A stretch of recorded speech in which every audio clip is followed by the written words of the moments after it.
เจ้ามื้อนี้บ่ดนตรีพวกเฮาก็มารับเซิงงานที่บ้าน3ต้นเด้อคือเพิ่นมาบ้าน3ต้นมื้อเวงค่ำเด้อ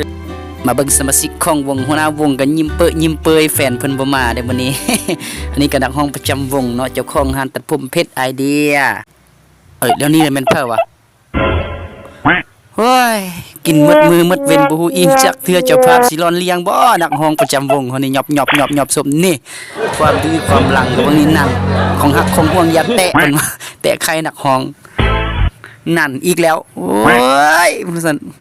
ของฮักของห่วงเอาไว้ให้เมียผู้เดียวมาจับลิ้นโลเล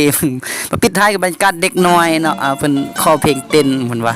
เอาเต็มที่เป็นลูกหลานของทางเจ้าภาพเองเด้อน้องน้อยบ้าน3ต้นเนาะเบิ่งเด้อ แต่ละคนนี่คือสิม่วนแหงเนาะปัดโทซั่นเนาะนี่จำ6-7 โมงแรงเพิ่นว่าซั่น